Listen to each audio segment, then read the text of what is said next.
Hello rainbows and welcome back to Rainy Day Nails.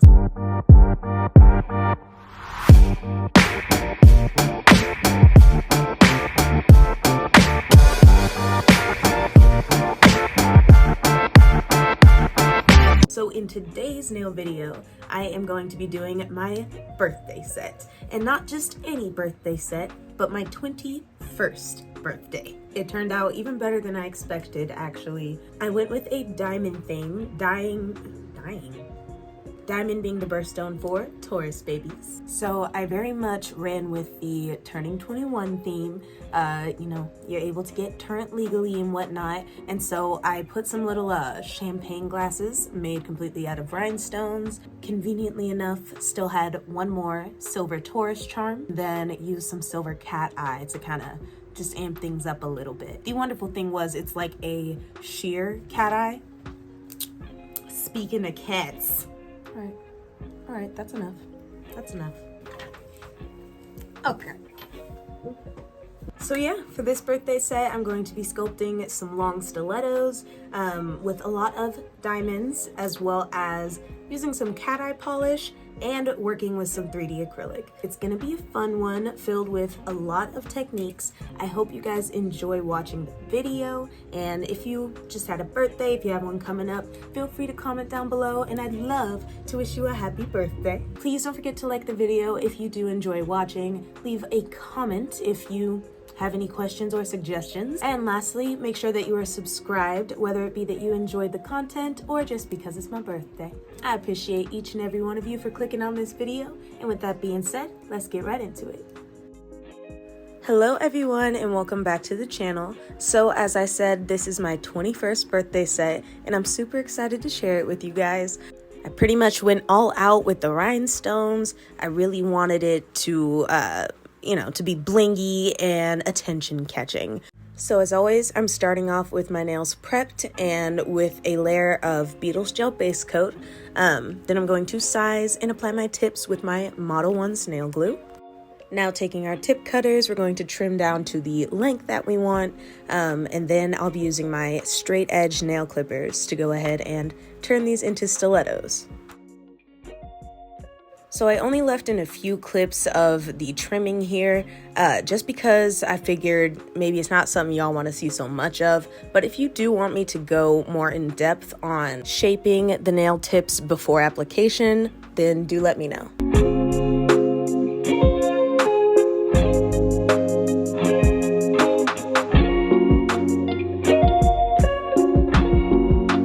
So I won't be filing my tips because it's already roughly the shape that I need. And after applying the acrylic, I'm going to have to, redefine that shape anyway. So it's just best to cut that whole portion of time out. It won't affect the process. So with some Mia Secret monomer, I am just swatching these two V-Beauty Pure acrylics to see which one I want to use for the set. So I do believe these two acrylics are in the shades Bare Me and Platinum Silk, and I did end up going with this one here because it just kind of spoke to the bright diamond theme a little bit more. So now diving into the acrylic application, as always, I'm going to start with a bead somewhat in the center of the nail where the extension and nail bed meet. And then we're going to go ahead and brush that downwards towards the tip. Typically, stiletto nails are easier to sculpt than square or coffin. You just have to think a little bit less about where the acrylic is going as you brush it down the nail. Because of course it all comes to one point and you can just focus on the thickness in one area as opposed to across the width of the nail.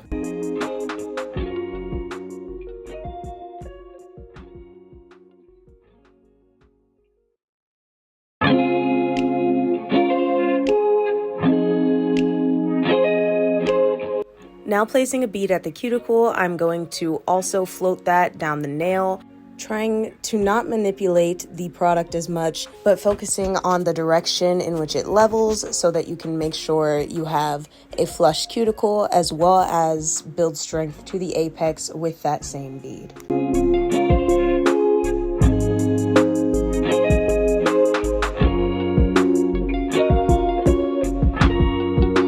If you can tell, my application appears a lot more seamless than some of my rectangular shaped nails, and as I said earlier, it is because I'm basically brushing all of the product in just one direction. So it requires a little bit less thinking in terms of sculpting your nail.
So due to a bit of a time crunch in terms of my birthday coming up, I did end up kind of filing these at work.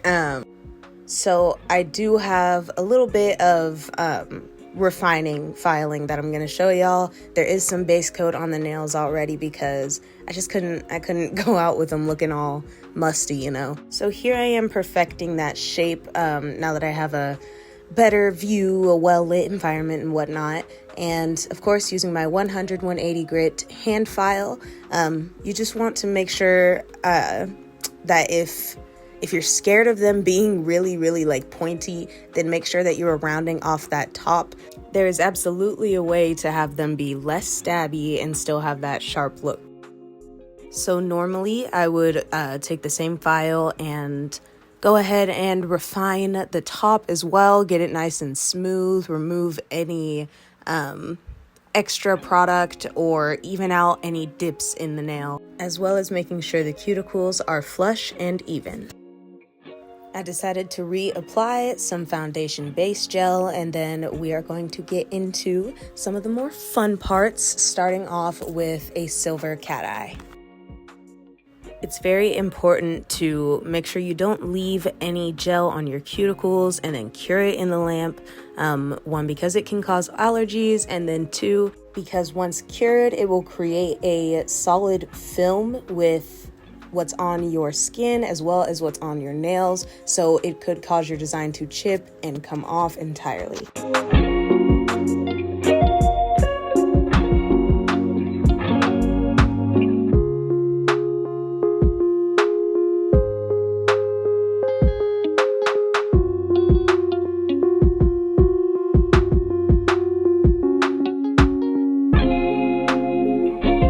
Now using this silver cat eye gel from Mowbray. It's just an Amazon brand that I chose from, and it's very pretty. These don't have a very strong cat eye effect, but it does work well enough for you to know, for you to see what's going on. So I'm going to paint my ring and thumb fingers in their entirety with this polish, as well as paint a French tip on my pointer finger.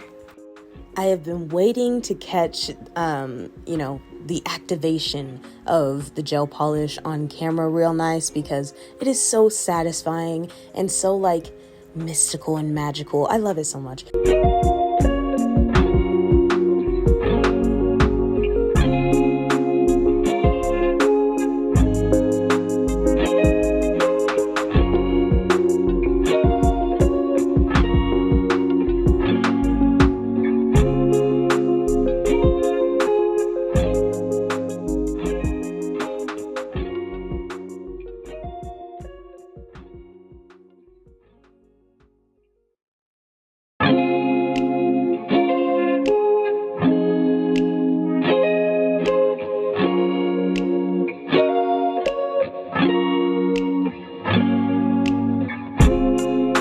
Now taking my Taurus charm, I'm going to apply that first on top of the cat eye ring nail.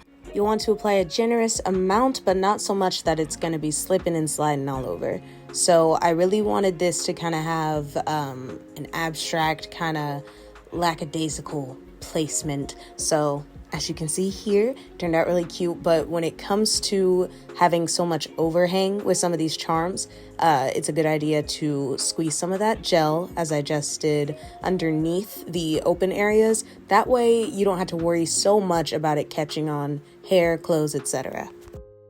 Now I'm getting into some of the rhinestone decoration, and I'm just placing this, I'm not really sure what you'd call this shape, maybe a tapered rectangle. So I placed that right in the middle of the smile line, and now I'm going to surround it with my smallest circular rhinestones, kind of sculpting this outline of a champagne glass. I felt that the tip of this nail still felt a little bit bare, so I decided to keep it within the theme and place another chunky diamond right there, keeping in mind to put extra product in any of the overlapping areas to prevent it from catching and popping off. This is, or was, my pearl collection. I recently dropped them and lost every single one, but I'm just gonna go ahead and take the white pearls. I ran out of the half ones, so I'll have to make do, but it still turned out like really cute. You know, it gives it that extra 3D-ness. But yeah, I'm just placing those abstractly and then jumping back into my rhinestones to create this multi-size, multi-shape linear arrangement. So after curing what I had so far, I just felt like taking some alcohol and kind of burnishing those rhinestones a little bit, just to see if I could remove any extra gel or whatnot. I know after it's cured, it's pretty much cured, but it just made me feel a little bit better about their shininess. And now on the thumbnails, I'm gonna go in and create the Taurus constellation using the different rhinestone sizes, the works.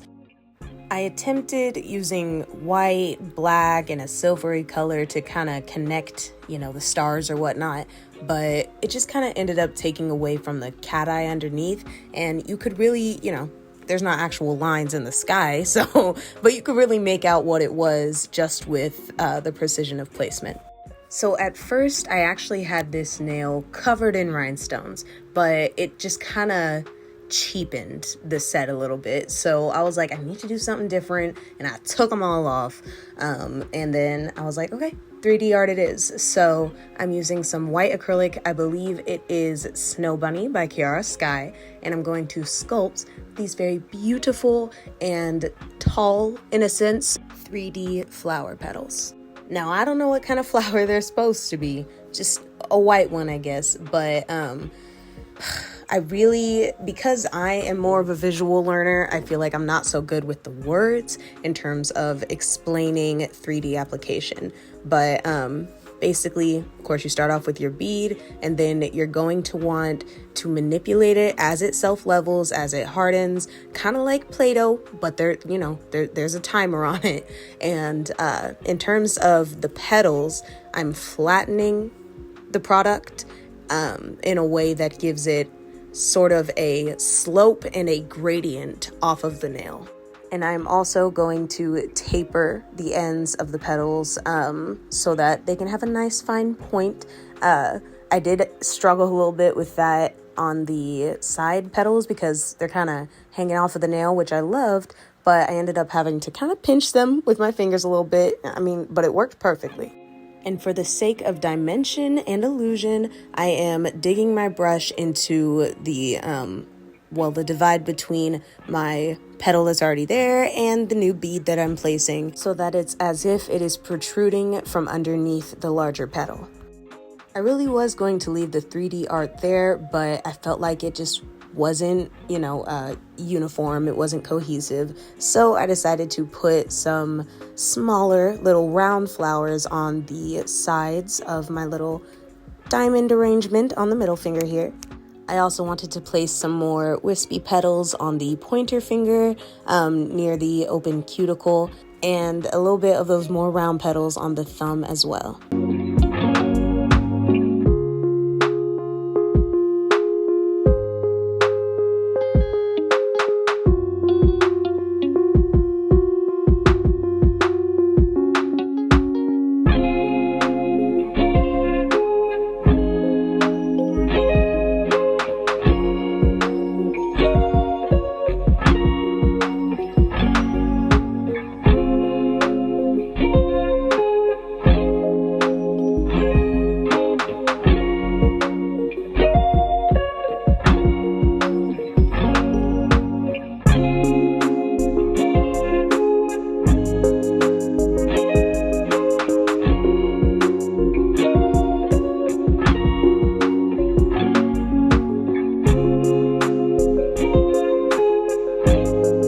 So, an inspired finishing touch, I decided to place some choice shaped rhinestones in the center of each of my little 3D designs, except for the thumb, which I decided was already full up on rhinestones, so instead she got a pearl.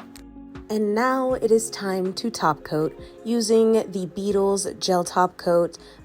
This set is a bit trickier than others in terms of all of the little spots you want to avoid. Now, when it comes to these pearls, you absolutely want to top coat them so that the paint doesn't chip off, but the rhinestones and the 3D art, you do not want to top coat those. So I do end up grabbing a detail brush and taking my sweet time going in and around all the nooks and crannies, making sure that everything is precise. I hope y'all enjoy this top coating section. To me, it's very much like putting a finishing glaze on a beautiful clay project or a painting. So it's one of my favorite parts. That, and it means that you are finally finished with all of the tedious work that it took to complete your set.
Okay guys, so this is the final reveal of both hands. I completely fell in love with this set. It was just the right amount of extra. I'm so happy that I went back in and did the 3D instead of a full rhinestone pinky. I also bedazzled this lighter to match the set. I thought it was pretty cute.